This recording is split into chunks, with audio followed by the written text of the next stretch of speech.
श्री कृष्णा श्री कृष्णा श्री कृष्णा श्री कृष्णा। गुरुर्ब्रह्मा गुरुर्विष्णुः गुरुर्देवो महेश्वरः गुरुः साक्षात् परं ब्रह्म तस्मै श्री गुरवे नमः। तस्मै श्री गुरवे नमः। हरि ओम तत्सत्। சிறந்த வாழ்வுக்கான வழி கடந்த சத்சங்கத்தில் இந்த விஷயத்தினை தேர்வு என்னோடது அనే முக்கியமான அந்த கருத்து ஆதாரமாக வச்சுக்கிட்டு சான்ஸ் மிஸ் பண்ணக்கூடாது. என்ன சாய்ஸ் இப்போது என்னோடது అనేది முக்கியமான விஷயமாக எடுத்து பேசிகிட்ருக்கிறோம். மனுஷ ஜென்ம அதோடைய முக்கியத்துவம் இது எல்லாத்தையும் சாஸ்திரம் குரு ஸ்ரவணம் சத்சங்கம் பண்ணுறது இது எல்லாமே ரொம்ப முக்கியம்னு சொல்லி நம்ம தெரிஞ்சுக்கிட்டோம். அது கூடவே இந்த சந்தர்ப்பத்தில் ஒரு சின்ன ஸ்தோத்திரம் எடுத்துட்டு அதையும் சேர்ந்து நம்ம இந்த விஷயத்தினை புரிஞ்சுக்கிட்டால் நல்லா இருக்கும்னு சொல்லி சிவ அபராத க்ஷமாபணா ஸ்தோத்திரம் அப்படின்னு கடந்த வகுப்பில் அந்த ஸ்தோத்திரத்தை நம்ம ஆரம்பிச்சிருக்கோம். அதோடைய முதல் ஸ்லோகத்தினை நம்ம ஆரம்பிப்போம்.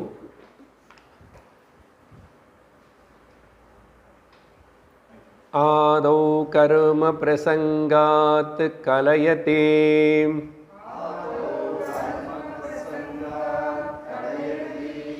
कलुषं मातृकुक्षौ स्थितं मां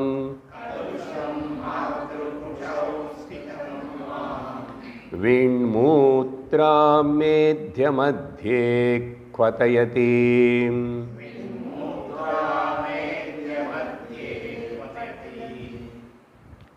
नितरां शक्यते के नितरां झाटरो जातवेदाः नितरां झाटरो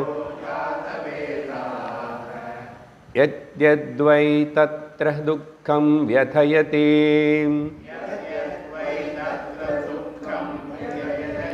नितरां शक्यते केन वक्तुम् क्षन्तव्यो मे अपराधः शिव शिव शिव भो श्री महादेव शंभो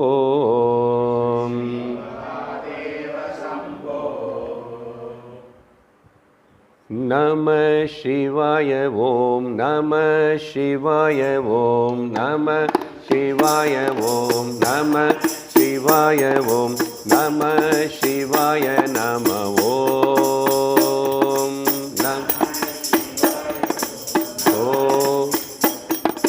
नमः शिवाय ओम नमः शिवाय ओम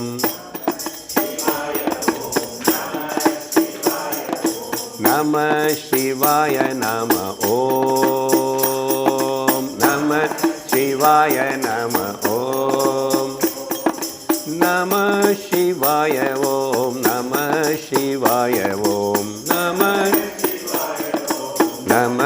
शिवाय ओम नमः शिवाय नमः ओम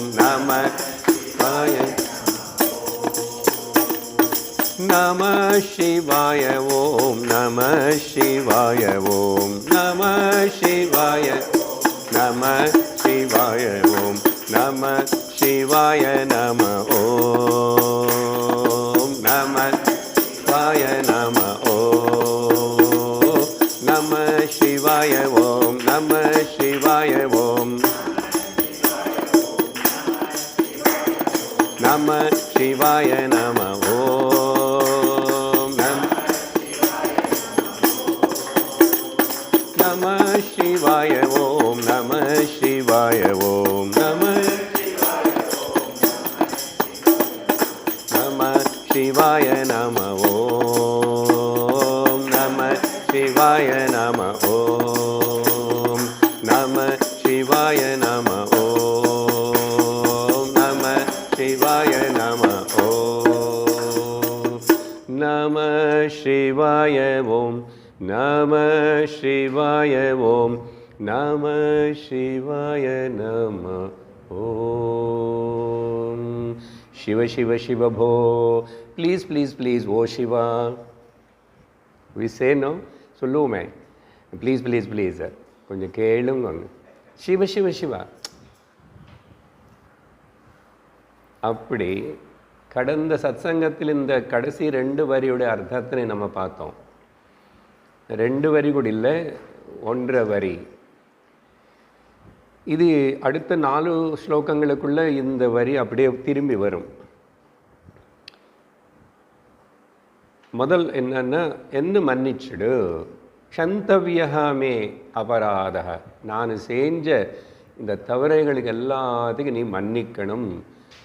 மன்னிப்பியா, ப்ளீஸ் மன்னிச்சிடுவியா, மன்னிச்சிடு மன்னிச்சிடு கொஞ்சம் மன்னிச்சிடு அப்படின்னு சொல்லி, ஹே போ சிவா சிவா பரமாத்மா நீ மகாதேவன் தானே. அப்புறம் நான் பாரு அம்மா கிட்ட வந்து சொல்லி அம்மான்னு கூட்டிகிட்டு வந்தேன், ஸ்ரீனி கூட்டிகிட்டு வந்தேன். அதனால் நீங்கள் இப்போது நான் மன்னிச்ச மாட்டேன்னு சொல்லவே கூடாது, சரியா? शंभो शंकरा शिव எல்லாத்துக்கும் ஒரே அர்த்தம், மங்களம், சாந்தி, சுகம், சௌக்கியம். அப்படிப்பட்ட அந்த பகவான் சங்கரன் தியானிக்கிறோம்.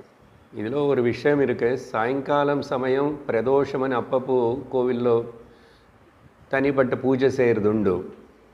ஆக்சுவலாக அது ஏதோ கேலண்டரில் வர ஒரு பர்டிகுலர் ஒரு நாள் தான் பிரதோஷமனி நம்ம அந்த திதி எடுத்துக்காமே அது இருக்கட்டும். எல்லா நாளும் சாயங்காலம் இந்த சந்தியா சமயம் வந்து பிரதோஷ காலம்தான். அந்த விளக்கேற்றுற சமயம், சூரிய அஸ்தமயம் ஆகிற சமயம், இந்த சமயத்தில் கண்டிப்பாக ஒரு மனிதன், ஸ்திரீயாவது புருஷனாவது, வீட்டில் சுவாமிக்கு முன்னாடி உட்கார்ந்து குளிச்சுட்டு விளக்கேற்றிட்டு 4 ஸ்தோத்திரம் மந்திரங்களை சொல்லி அப்படி தான் இருக்கணும். கோவிலுக்கு போனாலும் அந்த டைமில் போகலாம். ஆனால் சாயங்காலம் சந்தியா சமயம்னா எல்லா நாளிலும் அந்த சந்தி சூரியன் அஸ்தமிக்கிறதுனால ராட்சசர்களுக்கு, அசுரர்களுக்கு, வியாதிகளுக்கு, கிட்ட குணங்கள் எல்லாத்துக்கும் சக்தி இனிமேல் ஜாஸ்தி ஆகும் ராத்திரி ஆகும்போது. அதனால் நம்ம வந்து அதுக்காக முன்னாடியே ப்ரிப்பேர் பண்ணிவிட்டு மனசனை புத்தினி சுத்தப்படுத்திக்கிட்டு பகவானுக்கிட்ட கேட்டு ராத்திரி ரொம்ப நேரம் அப்படி முடிச்சிருக்காமே, ராத்திரி நேரத்தில் முடிச்சிருக்கிறது நிஷாசரர்கள்னு சொல்லுவாங்க அவங்கள. அப்படின்னா ராட்சசர்களும் பேய் பூத்தம் இதெல்லாம் தான் ரொம்ப நேரம் தூங்காமல் இருக்கும். நம்ம சின்ன காலத்தில் நம்ம ஊரில் எல்லாம் நமக்கு தெரியும் எவ்வளோ சீக்கிரமாக கிராமங்களுக்குள்ள மக்கள் தூங்கிடுவாங்க. கரண்ட் இல்லாதனால, டிவி இல்லாதனால அவங்களும் சீக்கிரமாக தூங்கிட்டாங்க அந்த காலத்தில். இப்போ எங்களுக்கு கரண்ட் இருக்குது, டிவி இருக்குது, ரோட்டு மேலே சாட் மசாலா ஷாப்ஸ் நிறைய இருக்குது. எங்கே போனாலும் எப்போது 12-1 மணிக்கு மேலே கூட சாப்பிட்லாம். இது பத்தாதுன்னு சொல்லிட்டு கவர்மெண்ட்டு நிறைய ப்ரைவேட் பீப்புளு ராத்திரி சமயத்தில் என்ன பப்பு, நைட் கிளப்பு எல்லாம் வச்சுட்டு ராத்திரி மொத்தம் அங்கே ஏதோ டான்ஸ் ஆடு, கூத்தாடு, குடிச்சிக்கோ எல்லாம் பண்ணும். போய் அப்புறம் படுத்துக்கிட்டு காலையில் 10-12 மணிக்கு எழுந்துக்கோ. இதெல்லாம் கெட்ட பழக்கங்கள். எப்படியோ அதெல்லாம் சமுதாயத்தில் வந்து சேரிச்சு. ஸோ நம்ம வந்து நிஜமாக பக்தாளன்னு சொன்னால், நிஜமாக ஆத்தியாத்மிக மார்க்கம் நமக்கு அதோடைய வேல்யூ தெரிஞ்சிருந்தால் அதுலேருந்து எல்லாத்துலேருந்து வெளியே வரணும், சரியா? அந்த காலத்தில் மாதிரி ரொம்ப சீக்கிரம் இல்லைன்னு ஓரளவுக்கு டைமுக்கு தூங்கிறது. அதுக்கப்புறம் இந்த சந்தியா சமயம் பற்றி முக்கியமாக சொல்கிறேன் இல்லையா? இந்த சமயத்தில் யாராவது இந்த சும்மா டிவி பார்த்துக்கிட்டு செல்ஃபோன் பார்த்துக்கிட்டு அப்படி இப்படி சுற்றிட்டுருக்கிறான், இல்லை சினிமா ஹால்ஸ் எல்லாம் மூடியாச்சு, இப்போ வேறு மால்ஸ் எல்லாம் வந்துச்சு. ஸோ எந்த மாலுக்கு போனாலும் நீ கோல் மால் தான். ஏன்னா யுவர் கோல் மிஸ் பண்ணுற, you are missing the chance of the auspicious time. இந்த சந்தியா காலையில் மத்தியானம் சாயங்காலம், அட்லீஸ்ட் காலையில் சாயங்காலம் 2 வாட்டாவது பகவானை நினச்சிக்கிட்டு ஸ்ரத்தையோடு நமஸ்கரித்து கொஞ்சம் நேரம் அவர் கூட பேசலாம் இல்லையா? அப்படி பேசுகிற பக்தனை பற்றி சங்கராச்சாரியர் எழுதினார் இந்த ஸ்தோத்திரம். அவருக்கு இதெல்லாம் தேவையில்லை. அவர் பரமஜானி. 7 வயசு 8 வயசில் சந்நியாசம் எடுத்துக்கிட்டு சுத்த போனவருக்கு அவர் என்ன க்ஷமாப்பணை கேட்கணும் பகவானை கேட்டால்? அவர் ஞானம் அடைஞ்சாச்சு. அப்படிப்பட்ட ஞானிக்கு, சர்வசங்க பரித்தியாகிக்கு எதுக்கு இப்படி எல்லாம் சொல்கிறாரு?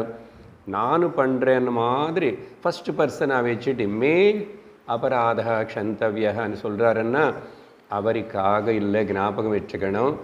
ஏன்னா அவர் ஞானிகள் என்னென்னா சமுதாயத்தில் இருக்கிற மக்கள் ஜனங்கள் எப்படியெல்லாம் தப்பான வழியில் போகிறாங்க, கஷ்டப்படுறாங்கன்னு சொல்லி அந்த அவங்கள பற்றி கவலை அவங்களுக்கு. அதனால தான் எப்போ என்ன ஏதுனா கூட இது எல்லாமே வரப்போகிற காலத்தில் இப்படியெல்லாம் மக்களுக்கு ஏதாவது உபயோகப்படணும்னு சொல்லி அவர்னு அந்த பொசிஷனில் வச்சுக்கிட்டு நான் இப்படி இருந்தானேன்னு சொல்லிக்கிறாரு. ஆனால் அவர் அப்படி இல்லை, நம்மளுக்காக தான் இது எல்லாமே கூட. அப்போது அப்படிப்பட்ட கடவுள் நீ பிரார்த்திக்கிறது. இதில் ஒரு விஷயம் இருக்கு. நான் வேறு பதார்த்தங்களுக்கு போகிறதுக்கு முன்னாடி நம்முடைய பிரைமரி ரிலேஷன்ஷிப்பு, உண்மையான நம்முடைய உறவு கடவுளு கூட தான். இது தெரிஞ்சுக்கலன்னா ப்ராப்ளம் தான். மிச்ச உறவுகள் எல்லாமே வந்துடுது போகிறது. கொஞ்ச நாளுக்கு முன்னாடி இல்லை, நான் கல்யாணம் பண்ணதுக்கு முன்னாடி நான் பர்த்த இல்லை அந்த மனைவிக்கு, அந்த அம்மாவுக்கு இல்லையா, அவங்களுக்கு இல்லை. இப்படி பார்க்கும்போது குழந்தை பிறக்கிறதுக்கு முன்னாடி எனக்கு குழந்தைக்கு சம்பந்தம் இல்லை, வந்துச்சு. யார் முன்னு போகிறானோ பின்னாடியோ தெரியாது. அப்போ இல்லை, போன ஜென்மத்தில் நீ யாரு கூட உறவு இருக்கு, இந்த அம்மா அப்பா இல்லையே, இந்த சரீரம் இல்லையே, இந்த குழந்தைகள் இல்லையே. அப்போது உண்மையான நம்முடைய ரிலேஷன்ஷிப், பிரைமரி ரிலேஷன்ஷிப்பு பகவானுக்கு கூட. அதுதான் இதில் முக்கியமான பாயிண்ட். அது மறந்துட்டு நம்ம என்ன தான் இங்கே பண்ணிட்டு இருக்கிறோம் அப்படின்னு சொல்லி நம்ம பண்ணுற இந்த தவறுகளை பார்த்தா எப்போது ஆரம்பிச்சு, அம்மா வயத்தில் இருக்கும்போதே நான் ஒன்று நினச்சிக்க முடியல. என்னோட கஷ்டம் சொல்கிறேன் பாரு சிவா, என்னுடைய கஷ்டம் நான் ஒன்று நினச்சிக்கிட்டே இருக்கணும்னு தான் உள்ள பிரார்த்தனை பண்ணிட்டு இருக்கேன். ஆனால் எனக்கு அங்கே கஷ்டம் எவ்வளோ கஷ்டமாக இருக்குது தெரியுமா? 10 மாதம் நான் உள்ளே வந்து ஒரு லைட்டு கிடையாது, ஒரு ஏசி கிடையாது, அம்மா வயத்தில் ஒரே சூடு. இப்படி ஒன்று வர்ணிக்கிறார். இப்போது அங்கே நின்று ஆரம்பிக்கிறார். புரியுறதா? என்ன சொல்கிறாரு? ஆதவ் கர்ம பிரசங்காத். ஆரம்பத்தில் என்னுடைய ப்ராப்ளம் என்னன்னா,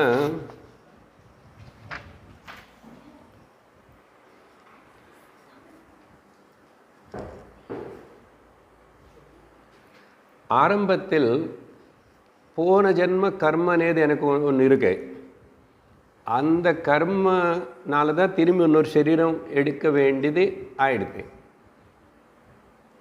வேறு காரணம் ஒன்றும் கிடையாது. நான் செஞ்ச கர்ம பலம் வச்சுருக்கேன். கர்ம செய்யும்போது பல ஆசக்தியோடு பண்ணியிருக்கேன். அதனால் அதெல்லாம் எனக்கு புண்ணிய பாபமாக சேரி இருக்கிறதுனால இப்போ ஒரு சரீரம் திரும்பி எடுத்து பிறக்க வேண்டியது ஆகிடுது. அப்போது அது எனக்கு கையில் இல்லை. நான் அப்போ ஞானம் அடையலை. அப்போ குரு கிட்ட போல சத்சங்கம் வச்சு கூப்பிட்டாங்க, வாங்கோ வாங்கோ வாங்கோன்னு. ஆனால் நான் போலியே, காது கொடுக்க மாட்டேன். சரி, அதெல்லாம் எனக்கு ஞாபகம் இருக்கு. இப்போ அம்மா வயிற்றுக்குள்ளே வந்து மாட்டிக்கிட்டேன், வந்தாச்சு உள்ள. அந்த சமயத்தில்மா அந்த உள்ளே இருக்கிற ஜீவனுக்கு வந்து நல்ல ஞாபகம் இருக்குமா, போன ஜென்மா, அதுக்கு முன்னாடி ஜென்மா, அந்த கஷ்டம் எல்லாமே ஞாபகம் இருக்குமா அம்மா வயத்தில் இருக்கிற ஜீவனுக்கு? இது யார் சார், எந்த டாக்டர் சொன்னார்னு கேட்காதுங்கோ. த வேர்ல்டு டாக்டர் கபில பகவான் பாகவதத்தில் அவருடைய அம்மான தேவஹூதிக்கு உபதேசம் பண்ணும்போதோ இந்த சீக்ரெட்ஸ் எல்லாம் சொல்லிட்டார். அங்கே உள்ளே இருக்கிற அந்த ஆரம்பித்த ஜீவ, அதுக்கு அவர் ஜந்துஹு అని கூப்பிடுறாரு. ஏன்னா பிறக்க போகிறது இனிமேல் வெளியே போகும், அப்புறம் வெளியே வந்துடும். ஜாயதீதி ஜந்துஹு, வெளியில் வருமா, அதெல்லாம் ஜந்து தான். அது மட்டும் இல்லை, வெளியில் வந்ததுக்கப்புறம் ஒரு அறிவு இருக்காது, ஒன்றும் தெரியாமே தான் குழந்தை அப்படி வரும். நிஸ்ஸகாயமாக ஹெல்ப்லெஸ்ல இருக்கும். அதனால ஜந்துருவாச்ச அப்படின்னு பாகவதத்தில் கபில மகாமுனி அழகாக டிஸ்கிரிப்ஷன் கொடுக்குறாரு. அது கேட்டோம், நீங்கள் சில பேர் கேட்டிருக்கீங்க, ஞாபகப்படுத்துகிறேன். அதில் கபிலர் சொல்கிறாரு, அம்மா இந்த உள்ளே இருக்கிற ஜந்து இருக்கானே அந்த ஜீவன், அவனுக்கு எல்லாமே படம் போட்டி காட்டின மாதிரி அநேக ஜன்மங்கள் எல்லாம் என்னென்ன சரீரத்தில் பிறந்த என்ன அதெல்லாம் ஞாபகம் வந்துடுமா. அதனால் சம்சாரத்தில் வந்தால் ரொம்ப ரொம்ப கஷ்டம் பகவானே, எனக்கு ஞாபகம் இருக்கே தெரியும். ஆனால் எப்படியோ நான் நிர்லட்சியம் பண்ணி, அதான் தவறு, நிர்லட்சியம் பண்ணி நான் ஞானம் அடையாமல் திரும்பி இந்த சரீரத்தில் மாட்டிக்கிட்டேன். அதனால் நீ அன்றைக்கி ஞாபகம் வச்சுக்கிட்டு நானும் வெளியே போக மாட்டேன். அங்கே கதை கொஞ்சம் அப்படி சொல்லுவார். ஏன்னா ஜீவன் அங்கே அப்படி பிரார்த்தனை பண்ணுமா, அது நமக்கு அப்புறம் ஞாபகம் இருக்காது. ஞாபகம் இல்லை, சங்கராச்சாரியர் சொன்னாதான் இப்போ ஞாபகம் வருது. நான் அங்கே நிஸ்ஸகாயமாக இருக்கேன், ஒன்றும் என்னால் பண்ண முடியாது. அப்படி இருக்கிற சமயத்தில் எப்படி தான் உனக்கு ஞாபகம் வச்சுக்கிறது சொல்லும்? நான் நினச்சிட்டு தான் இருந்தேன், ஆனால் ஞாபகம் வச்சுக்க முடியலையே. எனக்கு உள்ள ரொம்ப கன்ஜஷனாக கஷ்டமாக இருக்கு. என்ன கஷ்டம்னு இது சொல்லுவார். முதல் கபிலர் சொன்ன விஷயம் சொல்லி இங்கே வருவேன். என்ன அங்கே அது பிரார்த்தனை பண்ணுமா.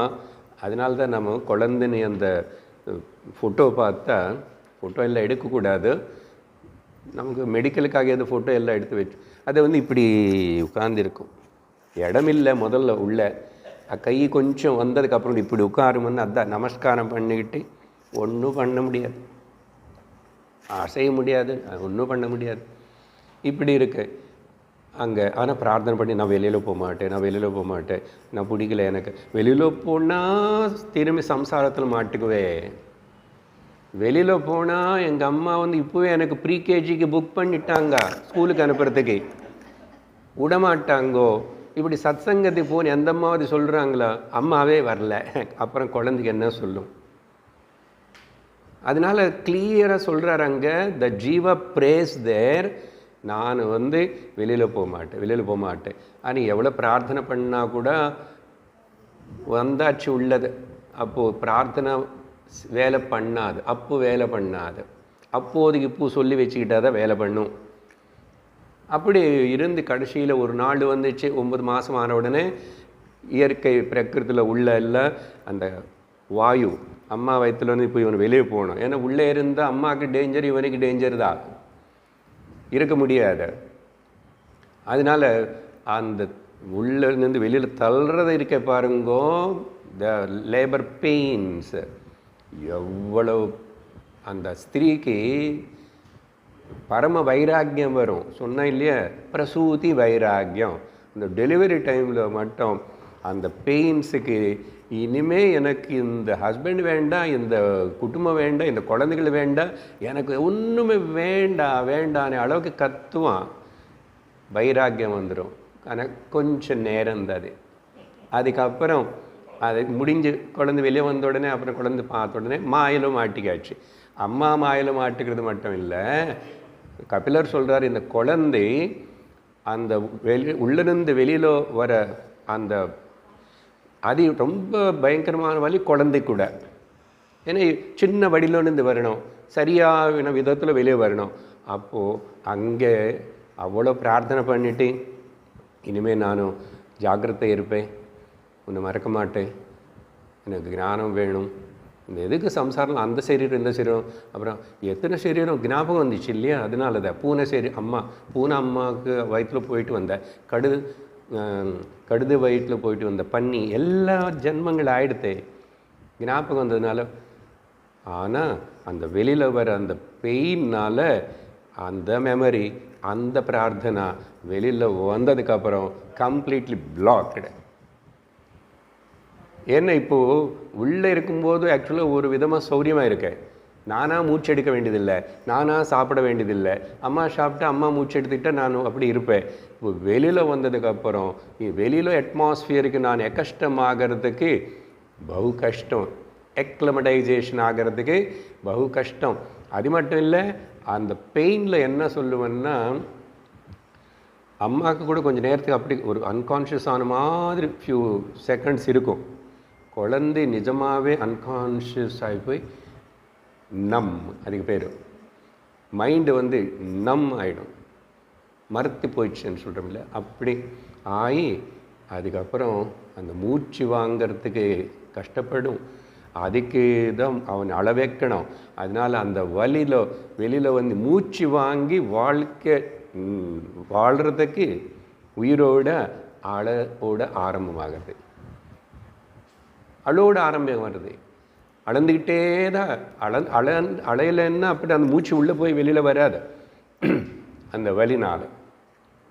அதனால் அழ வைப்பாங்க டாக்டர். சில வாட்டி தலைகீழ பிடிச்சிக்குவாங்க, கால் மேலே பிடிச்சிட்டு கீழே வச்சுட்டு மூஞ்சி மேலே தண்ணி அடிச்சுட்டு எப்படி அவர் பண்ணி கில்லி அழ வச்சாதான் அது புடச்சிக்கும். ஏன்னா அதுக்கப்புறம் அளந்து தான் இருக்க போகிறோம் லோகத்தில். அலைஞ்சிட்டே அளந்து தான் இருக்க போகிறோம். நடுவில் கொஞ்சம் சும்மா ஆக்ட் பண்ணுறோம், சிரிக்கிற போல், அது பண்ணுறது போல், இது பண்ணுறது. சரி, இவ்வளோ கதை ஆயிடுச்சே, என்ன ஆயிடுச்சு அதுக்கப்புறம்? அது கபிலகீதத்தில் அப்படி சொன்னார். இனிமேல் எல்லாம் பிளாக் அவுட், எதுவுமே ஞாபகம் இல்லை, ஒன்றும் தெரியாது. அப்புறம் மாயா சம்சாரத்தில் இப்படி வருவான். இங்கே என்ன சொல்கிறாருன்னா, ஆதவ் கர்ம பிரசங்காத் கலயதி. முதல்ல இந்த கர்ம ஆரம்பமாகி என்ன கலக்கி விட்டுறதே, உள்ளே போட்டாச்சே, புக் பண்ணியாச்சு என்ன அம்மா வயத்துக்குள்ள.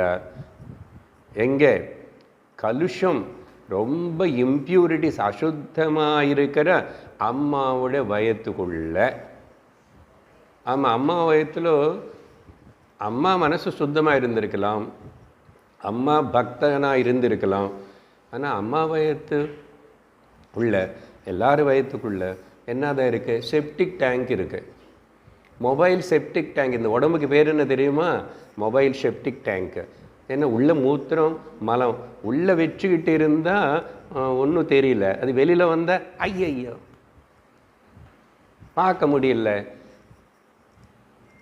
உள்ளே இருக்க இப்போ இருக்க ஸ்டாக் எப்பவுமே இருக்க, என்னது மலமூத்திரம் இருக்கு. அப்படிப்பட்ட அம்மா வயத்தில் மாத்திருக்குக்ஷோ ஸ்திதம் மாம், அப்படி இருக்கிற எனக்கு எங்கே இருக்க தெரியுமா? நான் சொல்கிறேன், உனக்கு தெரியுமோ இல்லையோ. ஏன்னா நீ இப்போ இந்த மாதிரி அம்மா வயத்தில் போய் வந்திருக்க மாட்டேன். சிவனுக்கு அம்மா அப்பா இருக்காங்களா? விஷ்ணுவுக்கு அம்மா அப்பா இருக்காங்களா? இல்லை. பிரம்மனுக்கு அம்மா அப்பா இருக்கான்னா? இதுபோல் இல்லை. அதனால் உனக்கு தெரியாது. நான் சொல்கிறேன், அங்கே பார்த்தா எனக்கு தலை மேலே வேறு ஒரு சூடான ஒரு அடுப்பு வச்சுருக்கு, கீழே பார்த்தா இன்னொரு அடுப்பு வச்சுருக்கு, 2 ஓவன்ஸ். சரியா? சூடு, பாய்லிங். என்ன அதுன்னா, முதல் கீழே விஷயம் சொல்கிறாரு. நான் இருக்கிற இடத்துல அங்கே பக்கத்தில் ஒட்டி கீழே அங்கே அம்மா வயத்தில் என்ன இருக்குன்னா மலம் மூத்திரம். அங்கே அந்த பாடியில் டெம்பரேச்சர் இருக்கு. அது வேறு அம்மா கண்டபடி சாப்பிட்டா இன்னும் அந்த அதெல்லாம் ரொம்பவே குழந்தை பாதிக்கும். அதனால அங்கெல்லாம் மல மூத்திரம் கிருமிகள் அதெல்லாம் இருக்கிற சுற்றி அதில் தான் நான் இருக்கேன் பக்கத்தில். பார்த்தா என்னுடைய நெய்பர் யாருன்னு மலம் மூத்திரம் அதுக்கு நடுவில் இருக்கேன் நான். சரி, இது ஏதோ சமாளிச்சுக்கலாம் இப்படின்னு சொன்னால், எனக்கு தலைமையில் அம்மா வயத்தில் இன்னொரு அக்னி வேறு, அங்கே ஒரு பாய்லர் இருக்கு, என்னது அது சொல்கிறாரு, விண் மூத்திர மேத்தியம் மத்தியே, ரொம்ப நாத்தம் அடிக்கிற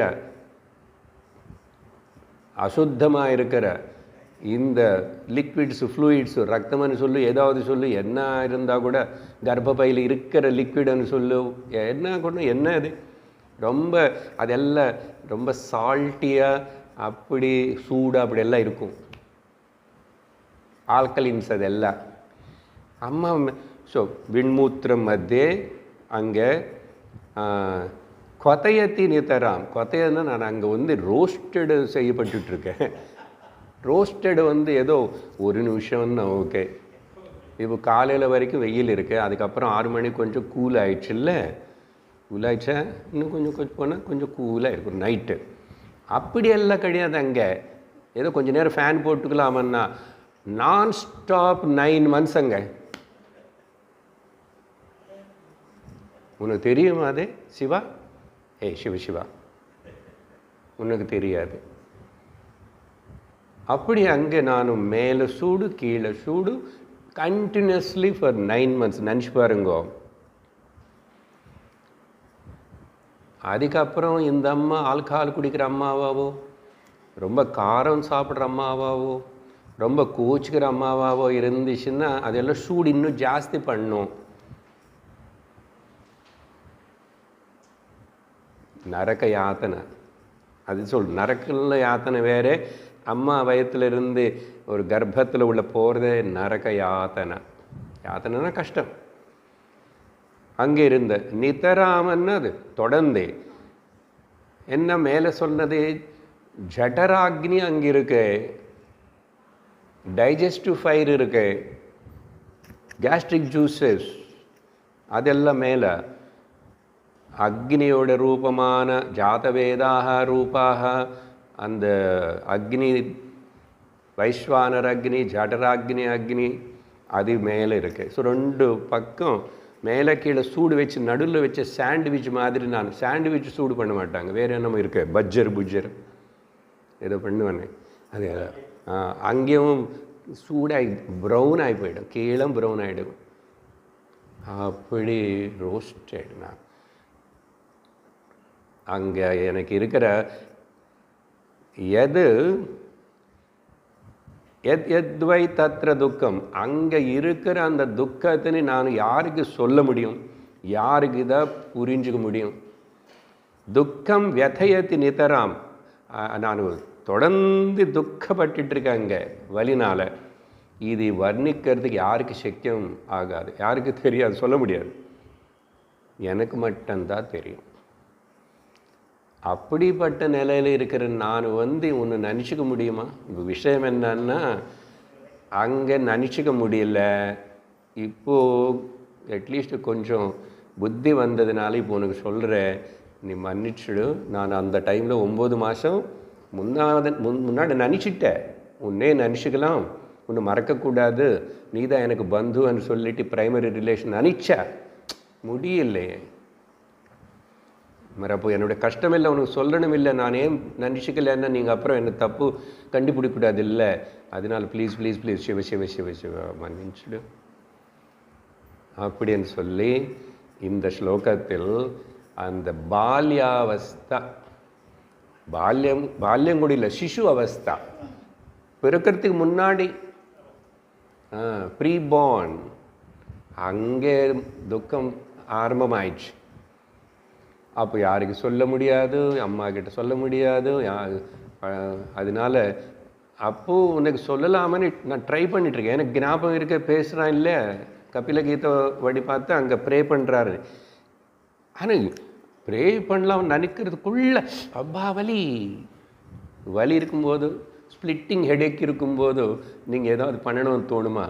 பயங்கர தலைவலி உடையிற மாதிரி இருக்குன்னா ஒன்றும் பண்ண முடியாது, ஒன்றும் கேட்க முடியாது, அப்படி இருப்போம் பாருங்க. அப்போ அந்த குழந்தை சிசு அவஸ்தையில் இருக்கும்போதோ எப்படிப்பட்ட ஒரு நிலை. அதனால க்ஷந்தவ்யோ மே அபராதः சிவ சிவ சம்போ ஸ்ரீ மகாதேவ சம்போ அப்படின்னு சொல்லி மன்னிச்சுக்கணும். என்ன நான் அப்போ பண்ண முடியல அப்படின்னு சொல்லி நாம் இப்போ ரிகலெக்ட் பண்ணிக்கணும். சரி, அது வெரி ஷார்ட் பீரியடு தானே, ஜஸ்ட்டு ஒரு 9 மாதம்தான். பட் நிலை அப்படி இருக்க நினச்சிக்க முடியாது. சரி, அப்புறம் நினச்சா அம்மா வயிற்றுலேருந்து வெளியே போய் தான் ஆகணும், வேறு வழி கிடையாது. வெளியில் போனதுக்கப்புறம் பகவானை நினச்சிக்கலாமன்னு நினச்சா அசல் எதுவுமே ஞாபகம் இல்லை. பகவானாவது பிகவானாவது ஒன்றுமே ஞாபகம் இல்லை. என்ன ஆயிடுச்சு வெளியில் வந்ததுக்கப்புறம்? அடுத்த 2வது ஸ்லோகத்தில் சொல்லுவார், த செகண்ட் ஸ்டேஜ் பால்யாவஸ்தா. பால்யம் இதுதான் சிசுன்னு சொல்லலாம். இப்போ தான் வெளியில் வந்தானே சிசு தானே, அது பால்யம்னு சொல்ல விடாது, பால்யம்னு சொல்லலாம். இப்படி ஒரு அவஸ்தையில் நான் அவஸ்தைப்பட்டுட்டு கொஞ்சம் புத்தி மனசு எல்லாம் வந்ததுக்கப்புறம் கூட நான் பண்ணாமல் எல்லாம் ரொம்ப ஏமாற்றிட்டு ஒன்று அப்படி தள்ளி தள்ளி போட்டுட்டு இப்போ வரைக்கும் எடுத்துகிட்டு வந்தேன். 60-70 வயசு. இப்பாவது மன்னிப்பு கேட்கணும் இல்லையா? பகவான்கிட்ட தினந்தோறும் நிரந்தரம் கேட்கணும். இந்த ப்ரைமரி ரிலேஷன் நான் மறந்துட்டேன், நீ தான் எனக்கு உண்மையான உறவுன்னு தெரிஞ்சுக்காம அதுக்கப்புறம் என்ன ஆயிடுச்சு பாருங்க. இப்போது 2வது ஸ்லோகத்தில் அந்த வெளியில் வந்த இந்த சிசு அப்போ கூட இப்போதான் ஞாபகம் சொல்கிறேன், அப்போ எனக்கு ஒன்றும் தெரியாது. இப்போ கொஞ்சம் பெருசாகிட்டு இப்போ ஆவதை. அதுக்கப்புறம் வாழ்க்கையில் துன்பங்கள் அடி அடி அடி பார்த்து இப்போது கொஞ்சம் வடிக்கு வந்தேன். எனக்கு ஒரு குரு மகாராஜ் கிடைச்சார், சத்சங்கம் கிடைச்சது, இப்போ புரிஞ்சுக்கிட்டேன். அதனால் நான் இப்போது உனக்கு சொல்கிறேன், எல்லாத்தையும் நீ மன்னிச்சு என்னோடய தவறுகள் எல்லாத்தையும் நீ முதல்ல டெலீட் பண்ணு. ஏன்னா நான் ஹெல்ப்லெஸ்ஸாக இருக்கேன். இதுதான் பக்தாள் ப்ரேயர் பக்தன் அப்படி இருக்கணும். அங்கே போய் சும்மா கேட்கறது இல்லை, என்ன நான் கொடுத்துடணும். கொடுத்துட்டு நீ என்ன பண்ணுற எனக்கு பண்ண தெரியாது, நான் உனக்கு சேர்ந்தவன் அப்படி சொல்கிறோமா? அது பண்ணாமல் இன்னும் ஏதாவது கொடு, இன்னும் என்ன இனிமேல் அடிதான் கொடுக்கணும் போடா. எவ்வளோ கொடுத்து ஏமாத்துட்டு நான் உன்னை அப்புறம் ஞாபகம் வச்சுக்கிறேன், உன்னை அப்புறம் பண்ணுறேன், இப்படி பண்ணுறேன்னு ஏமாத்துறேன். 2வது ஸ்லோகம். பால்யே துக்காதிரேகஹ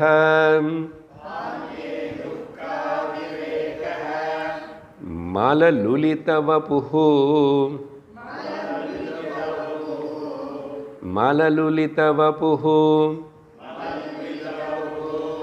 स्तन्यपाने पिपासा नो शक्त्यश्चेन्द्रियेभ्यः भवगुणजनिताः जन्तवो मां तुदन्ति नानारोगादिदुःखं रुदनपरवशः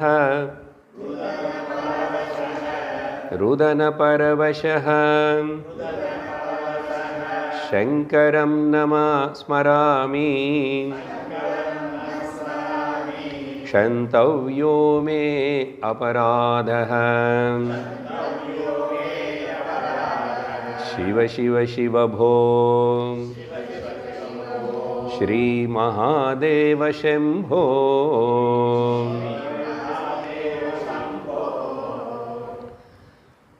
குழந்தை உள்ள அம்மா வயத்தில் ஏற்பட்ட உடனே, பீஜம் ஏற்பட்ட உடனே அங்கிருந்தே சம்ஸ்காரங்கள் ஆரம்பித்து பண்ணணும்னு சாஸ்திரம் சொல்கிறது. அப்போருந்து இன்னும் கர்ப்பம் கூட தரிக்கலை, கர்ப்பாதானமனே ஒரு சம்ஸ்காரம் இருக்கு. இப்படி அந்த பக்தி பாவத்தோட சாஸ்திரம் சொன்னது அப்படி பண்ணி பெற்றோர்கள் கர்ப்பவதி ஆக போகிறா, ஆகணும் அப்படின்னு சொல்லிட்டு கர்ப்பம் ஆயிடுத்து அதுக்கு எல்லாத்துக்கும் ஏதாவது ஒரு சம்ஸ்காரம் இருக்கு. அப்படிதான் கர்ப்பாதான சம்ஸ்காரம், அதுக்கு அப்புறம் பும்சவன சம்ஸ்காரம், ஸ்ரீமந்த சம்ஸ்காரம், இதெல்லாம் பாருங்க ஸ்திரீகளுக்கு எவ்வளோ பண்ண சொல்லி அப்படி அங்கே ஆரம்பித்து கர்ப்பாதான சம்ஸ்காரத்தில் ஆரம்பித்து அந்தேஷ்டி வரை கடைசியில் கொண்டு போய் ஸ்மசானத்தில் இருக்கிற வரைக்கும் மொத்தம் 40 மேலே 43 சம்ஸ்காரங்கள் இருக்கு. எதுக்கு சம்ஸ்காரம் என்ன அர்த்தம்? சம்ஸ்கரிக்கிறது, சுத்திப்படுத்துறது. இந்த ஜீவன் இன்னும் மேலும் மேலும் மேலும் இவனும் பக்தி பகவான் வடிலோ போகணும், தெய்வ வடிலோ போகணும், ஞானம் அடையணும் అని சொல்லிட்டு இந்த சம்ஸ்காரங்களில் சொல்லி அது சில பேர் மெக்கானிக்கலாக பண்ணுறாங்க, சில பேர் பண்ணுறதே இல்லை, நம்புறதில்லை. கொஞ்சம் பேர் ஏதோ பண்ணி தான் ஆகணும், நம்ம வீட்டில் எல்லாம் பண்ணுறாங்க, பண்ணால் கூட அது எதுக்கு, அதோட அர்த்தம் என்ன, அதுக்கப்புறம் என்னான்னு இது எல்லாமே ஏதோ பண்ணி முடிச்சுடுறாங்க. ஒரு சம்ஸ்காரம் செய்யும்போது பெற்றோர்கள் நிற்கணும், இந்த குழந்தை அது எங்கேருந்தோ ஒரு ஜீவ, அதனால் அதுக்கு பகவான் நம்ம வயத்தில் இங்கே இருக்கணும்னு சொல்லி ஒரு இது கொடுத்தாரு. அதனால் நம்ம அதனை எப்படி வளர்த்துட்டு சரியான வழி காட்டி அதுக்கு அப்படின்னா சரியான வழி இவங்களுக்கு தெரிஞ்சதானே, அதுக்கு தானே கிளாஸு. சிறந்த வாழ்வுக்கான வழி தெரிஞ்சால் நான் எது கிளாஸ் வைக்கணும், அது பேசணும், தெரியல. இப்படி நம்ம எப்படி இருக்கணுமோ எப்படி வாழணும் அதில் தவறிட்டோம், நல்லாவே தவறிட்டோம். தவறு மேலே செய்கிறோம், சாய்ஸ் எல்லாம் வேஸ்ட் பண்ணிக்கிறோம். அப்போது மன்னிப்பு கேட்டு தானே ஆகணும், எவ்வளோ கேட்கணும். அப்போது இது சம்ஸ்கார விஷயம். அந்த குழந்தை சரி இப்போது பிறந்ததுக்கப்புறம் அதுக்கப்புறம் ஜாதகர்மா, நாமகரணம், அதுக்கப்புறம் அன்னப்பிராசனம், அப்புறம் கர்ணவேதனம், பெண் குழந்தைக்கு மூக்கு குத்துறது, அதெல்லாமே ஏதோ ஒரு காரணம் இருக்கு. அதுக்கு நல்ல அந்த சம்ஸ்காரங்கள் அப்படி எல்லாம் செய்யறது. அப்புறம் வித்யாபியாசம் எல்லாம் சம்ஸ்காரம். அதுக்கப்புறம் கல்யாணம் கூட ஒரு பெரிய சம்ஸ்காரம் அது. ஸோ இப்படி சரி நான் வெளியில் வந்துட்டேன், வெளியில் வந்ததுக்கப்புறம் பாரு என்னுடைய நிலை, அதான் எல்லாம் மறந்து போயிடுச்சு, எதுவுமே தெரியாது. பால்யே துக்காதிரேகா, இங்கே வந்தால் இன்னும் துக்கமாக இருக்கு. இங்கே என்ன உள்ள கொஞ்சம் ப்ரொடெக்டிவாக இருக்கு, உள்ள அந்த அளவுக்கு தொந்தரவு இல்லை, கஷ்டம் வலி இருக்கு. வெளியில் வந்ததுக்கப்புறம் பாருங்கோ துக்கம் தவிர இப்போ கூட ஒன்றுமே இல்லை. என்ன தெரியுமா, இங்கே வந்ததுக்கப்புறம் மலம் மூத்திரம் எல்லாம் அது வந்துடும் தானா. வந்துட்டு அங்கே நான் எங்கே படுத்திருக்கானோ அங்கே போட்டுடுவேன். நான் அம்மான்னு கூப்பிட முடியாது, அம்மா வேலையில் இருப்பான், நான் அளந்தாத அம்மா வருவான், இல்லைன்னா வரமாட்டான். அப்புறம் சில வாட்டி தெரியல அழறதை கூட நான் தூங்கிட்டு இருக்கேன், தூக்கம் நிறைய இருக்கும். பசிக்கும் போது தான் அழுவேன். நான் பசிக்கும் போது தான் குழந்தை அழுவும், இல்லைன்னா சின்ன குழந்தை பிறந்ததுக்கப்புறம் 22 மணி நேரம் தூங்கிட்டு இருக்கோங்க. அந்த நடுவில் கொஞ்சம் 4 நிமிஷத்தில் கொஞ்சம் அப்பப்போ கொஞ்சம் ஆடிட்டு பசிக்கும், சாப்பிடும், திரும்பி தூங்கும், சாப்பிடும், திரும்பி தூங்கும். அப்புறம் வேற என்ன வேலை, மூத்திரம் எத்தனை வாட்டி போயிட்டே இருக்கும், மல விசர்ஜனம் இருக்கும். அதெல்லாம் எப்போ ஆயிடுமோ தெரியாது. அம்மா பார்த்துக்கிட்டே இருக்கணும், பாட்டி பார்த்துட்டே இருக்கணும். அவங்க வரலை பார்க்கலன்னா நான் அதுலேயே என்னது மலை லுலித்த வப்பு நான் அதில் விளையாடிட்டு இருப்பேன். என்னோட சரீரம் அப்போ நான் அதில் விளையாடிட்டு இருக்கேன். சில வாரி கைக்காகும், காலுக்காகும், ஏதாகும். சின்ன வயசில் தெரியாது, அதுக்கப்புறம் அது எடுத்துகிட்டு வாயில் கூட வச்சுக்குவோம். இப்படி எதுவுமே எனக்கு தெரியல, நான் என்ன பண்ணுறது தெரியல, யாருக்கு சொல்கிறது தெரியல. ஆனால் அந்த சாக்கடையிலேயே மலமூத்திரங்களை அங்கே விசர்ஜனை பண்ணி அதனால் இப்போ மாடர்ன் லேடிஸ் அம்மாஸ் வந்து நல்ல ஹக்கீஸாக என்னது பக்கீஸ் ஏதோ வாங்கி அதில் போட்டு வச்சுட்டு பேக் பண்ணி காலையிலேருந்து சாயங்காலம் வரைக்கும் அது அப்படி இருக்கும். அது பெரிய நரக்க யாத்தனை அது தெரியுமா? அதுக்கப்புறம் ரேஷஸ் வந்துச்சு, அதுக்கு ஒரு பவுடரு, எல்லாத்துக்கும் நமக்கு ஜான்சன் இருக்கானே, சரவத்துக்கு ஜான்சன். இப்படி ஏன்னா நான் வெளியில் போகணும், ட்ராவல் பண்ணணும், நம்ம குழந்தை நடுவில் மூத்திரம் மலம் போனால் எவ்வளோ அசையமாக இருக்கும். அதனால் அதெல்லாம் வச்சுக்கிட்டு நான் ஈஸாக ஃப்ளைட்லாம் போகிறேன், எல்லாம் போகிறேன். என்னது வந்துச்சு, அங்கே ஸ்டே பண்ணிவிட்டு வெயிட் பண்ணிகிட்ருக்கேன். அது அம்மா அப்புறம் டைம் பார்த்து எப்படியும் எடுத்து போடணும். எவ்வளோ கஷ்டம் பாருங்க. சரி, இப்படி நான் அதிலே இருக்கேன். சரி, வீட்டில் இருக்கேன், அம்மா வீட்டில் இருக்கேன். பட் அம்மாவுக்கு வேறு வேலை இருக்கும் இல்லையா? பாட்டி எத்தனை வீட்டில் பாட்டி இருக்காங்க? நிறைய, கொஞ்சம் பேர் கொஞ்சம் நாள் இருப்பான், இல்லை கிடையாது. அப்போது நான் என்ன பண்ணுறேன், அதுக்கப்புறம் எனக்கு ஒன்று தெரியும், பசிக்கும் அழுவேன். ஸ்தன்யபானே பிபாச, எனக்கு வேறு ஜலம் தாகம் கூட ஆகாது. அந்த ஸ்தன்யபானம் குடிக்கணும்னு அதே தாகம், அதே ஆகாரம் எனக்கு. அதனால் அப்போ குழந்தை அழுவும் பாருங்கோ, அதுதான் அம்மாவுக்கு தெரியும் இப்போ பசிச்சு இதுக்கு அழுறதுன்னு சொல்லி. சிலவாட்டு அம்மா என்ன பண்ணும், கொஞ்சம் நல்லா அழட்டும், அப்போ நல்லா குடிக்கும். இல்லைன்னு என்ன பண்ணும், கொஞ்சம் குடிச்சிட்டு அப்படியே தூங்குறது. அப்புறம் அம்மாவுக்கு பால் வச்சுக்கிட்டு கஷ்டம். அதனால் நல்லா அழட்டும், ஒரு 5 நிமிஷம் எக்ஸ்ட்ரா அழந்துச்சுன்னா அப்போ பால் நிறைய குடிச்சுக்கணும்னு சொல்லி அந்த அம்மா வரல. பசியோடைய வலி எவ்வளோ தெரியுமா? அது வந்தால் தெரியும். பாப்பம் குழந்தை வந்து அம்மா எனக்கு பசிக்குதுன்னு சொல்ல முடியுமா? ஒன்றும் சொல்ல முடியாது. அம்மா கொடுத்தா உண்டு, ஆனால் பசி வலி இருக்குங்க. இதே போல் தான் வீட்டில் இப்போ பாருங்கள், எதெல்லாம் இங்கே பேசுகிறோமோ இதெல்லாமே வயசாகி ஓல்டேஜ் வரும்போது இதெல்லாம் திரும்பி வரும். அதனால் வீட்டில் பெரியவங்கள் இருந்தால் அவங்க பேச முடியும் சில வாட்டி, பேச முடியாது சில வாட்டி. அதனால் முதல்ல அவங்களுக்கு சாப்பாட்டு கொடுக்கணும். வீட்டில் இருக்கிற மருமகளாவது யாராவது first preference to the child and the elderly people. அது என்ன, கொஞ்சம் பேச முடிஞ்சால் கூட கேட்குறது கஷ்டமாக இருக்கும். என்ன சொல்லுவாங்க, என்ன கொஞ்சம் நேரம் இருங்கோ அப்படின்னு சொல்லுவான்.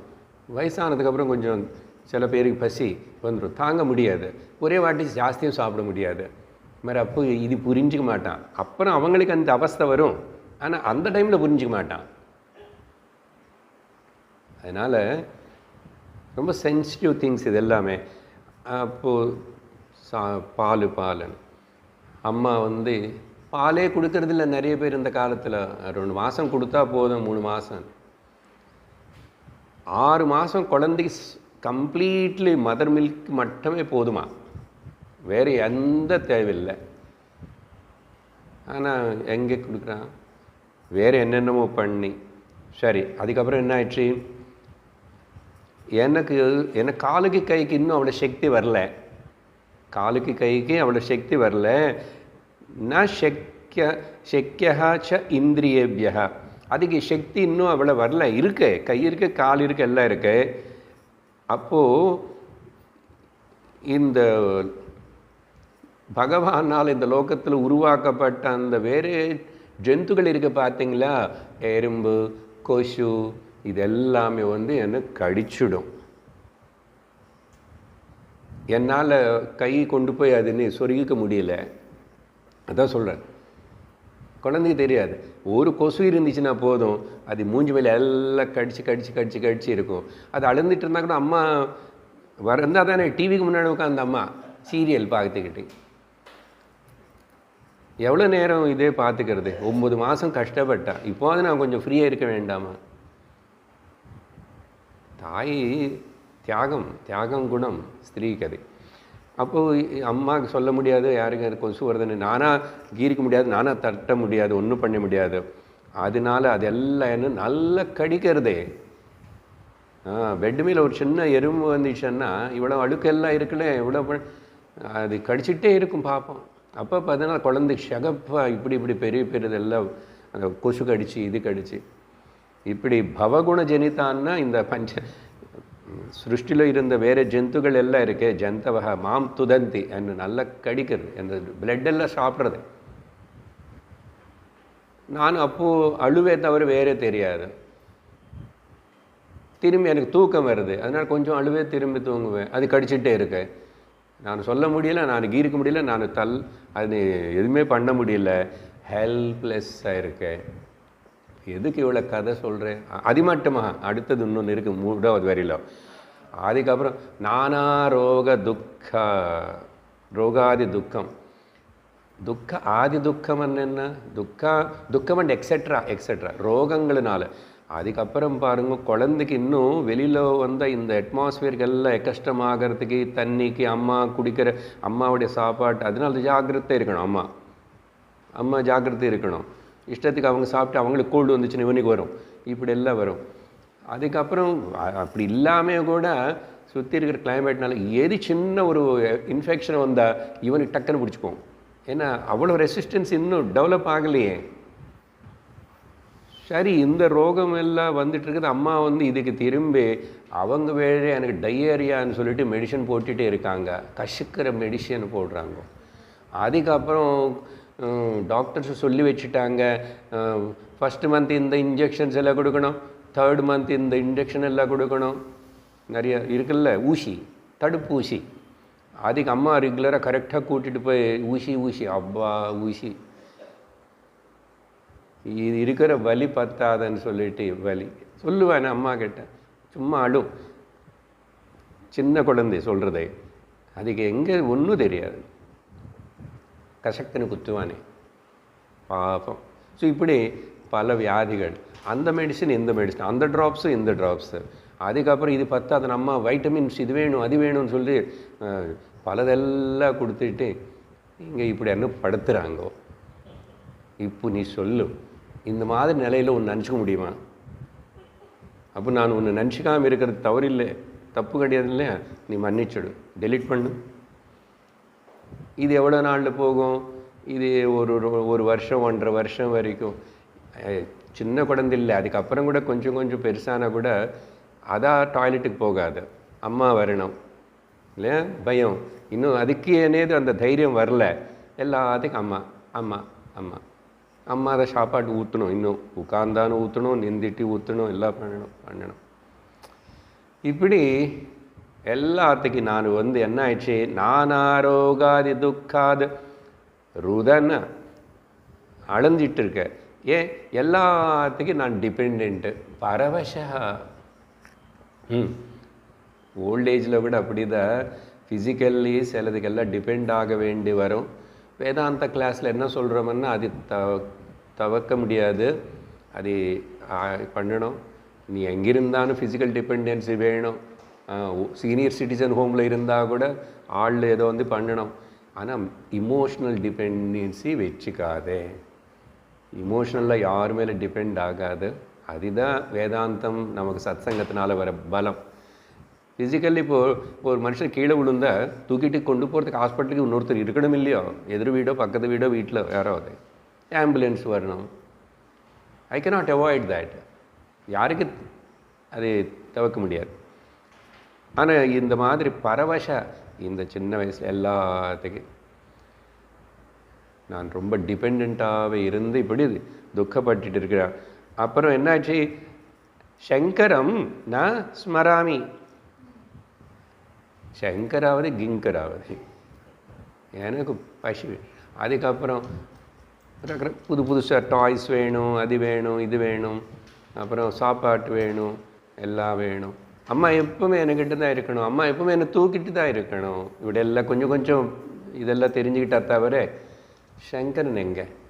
நான் ஸ்மராமி, என்னால் ஸ்மரிக்க முடியல. க்ஷந்தவ்யோமே அபராத சிவ சிவ போ ஸ்ரீ மகாதேவ சம்போ. இதெல்லாம் இப்போ யாருக்கும் தெரியாது. இப்போது நினச்சிட்டு ஞாபகம் வச்சுக்கிட்டே இப்படியெல்லாம் பண்ணிட்டேன். சரி, அங்கே வரைக்கும் ஓகே. நீ சின்ன குழந்தை, அதனால் சின்ன குழந்தை என்ன தவறு பண்ணான்னு அது கால் வச்சு சுவாமின்னு இப்படி ஒன்றும் சொல்ல மாட்டார், தெரியாதுன்னு விட்டுடுறோம். அதுக்கப்புறம்தான் இருக்க கதை. சரி, அதுக்கப்புறம் ஏதோ உருப்படிட்டானா, ஆனால் உருப்படியாக இருக்கிறதுக்கு எனக்கு இங்கே சுற்றி ஆள் யார் இல்லையே சொல்லிக் கொடுக்கறதுக்கு.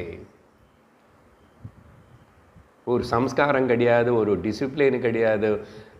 கண்டபடி நம்ம அப்படிலாம் சாப்பிட்டு அவனுக்கு அப்படிலாம் படக வச்சுட்டு அவனுக்கு சின்ன வயசுல ஒரு டேப் வாங்கி கொடுத்துட்டு, நான் இப்போ தான் நேற்றுக்கு தான் டேப் வச்சுக்கிட்டேன் இவ்வளோ வயசு வந்ததுக்கப்புறம். ஏன்னா எங்கள் லைட் இல்லைன்னு சொல்லி.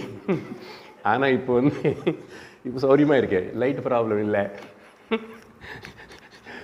ஆனால் நீங்கள் நிறைய வீட்டில் பாருங்க, அவனுக்கு ஒரு கொடுத்த நான் நிறைய வீட்டில் பார்த்தேன், ஒரு 2 வருஷம் கூட இல்லை தெரியும், அது ஒரு டேப் ஏதோ அவங்ககிட்ட மியூசிக் வரும், அது எதுவும் பார்த்து இப்படியெல்லாம் பழக்கப்படுத்திட்டேன். வெளியில் இந்த டேப்லெட்ஸ் வேறு போதாதுன்னு இந்த ஒரு டேப்லெட் கொடுத்துட்டு சிக்கு என்ன டேப்லெட் கொடுத்தாங்கன்னா நீ இப்படியே சிக்காயிரு, அனாரோக்கியமாகவே இரு. ஒரு கல்ச்சர், பக்தி, தேசபக்தி, மாத்ருபக்தி, பித்ருபக்தி, தெய்வபக்தி, இந்த பக்தி எல்லாத்தையும் குழந்தையில் அப்படி வர வைக்கணும். அப்போதான் அவன் ஒரு நல்ல மனிதனாக குடிமகனாக தேசத்தில் இருந்து அவனும் ரொம்ப உதவி பண்ணிட்டு சமுதாயத்துக்கு உதவி பண்ணுறவனாக இருப்பான், தவிர இல்லைன்னு கிடையாது. அதனால் சங்கரா, மகாதேவா, என்னதே சிவ சிவ சிவஜ, please please please please please forgive me. சரி, அதுக்கப்புறம் 3வது ஸ்லோகத்தில் அடுத்த ஸ்டேஜுக்கு போகிறாரு. இதெல்லாம் ஏதோ கதை பேசுகிற மாதிரி நினச்சிக்கூடாதுங்க, நம்ம எல்லோரும் இப்படி தான் தாண்டி வந்துட்டோம், இப்போது நினச்சிக்கிறோம். இல்லைன்னு இவ்வளோ நாள் இதை பற்றி யாரும் நினச்சிக்கிட்டோம். சரி, அதுக்கப்புறம் என்ன நினச்சிக்கிறேன், கதை வேறு மாதிரி இருக்கும். 3வது இப்போ கொஞ்சம் டீனேஜுக்கு வந்துட்டாங்கோ. அதுக்கப்புறமே 7 இயர்ஸ் அங்கேருந்து அதுக்கு கொஞ்சம் அமக்கணும், அது குறும்பு பண்ணும், அம்மாவுக்கு பாடுத சொன்னது கேட்காது, விளையாட்டு. அதுக்கப்புறம் பார்த்திங்கன்னா டீனேஜ் வந்துச்சா, அந்த 14-13 வயசுலேருந்து வச்சுக்குங்கோ. இங்கே அவர் அது பற்றி நல்லா விவரித்து சொல்லுவார். இதுதான் ரொம்ப டேஞ்சரஸான ஒரு ஏஜ். இதில் யவ்வனம் ப்ரௌடம் అని 2 சேர்க்கிறாரு. ஆக்சுவலி யவ்வனம் இது, யவ்வனம்னா அந்த டீனேஜ்னா நம்ம கணக்கில் இந்த 14ல் ஆரம்பித்தது அப்படியே கொஞ்சம் 19ல் முடிஞ்சு அதுக்கப்புறம் ஒரு 30-35 வரைக்கும் பாருங்கோ யவ்வனம் இங்கேருந்து போடும். இது எப்படி பில்டப் ஆகும், இங்கே என்னதான் பண்ணுறான், இதுதான் ரொம்ப ரொம்ப டிஃபிகல்ட் ஃபேஸ் டு மேனிப்புலேட். அதுக்கு இப்போ அந்த ஸ்லோகத்தை நான் ஆரம்பிக்கலை, 3வது ஸ்டேஜ். ஆனால் பகவான் சங்கராச்சாரியர் பஜகோவிந்தத்தில் சொன்ன விஷயத்தினை சொல்லி நிறுத்துகிறேன். அங்கே அவர் அழகாக ஒரு சம்ஸ்கிருதத்தில் ஸ்லோகம் வச்சார்.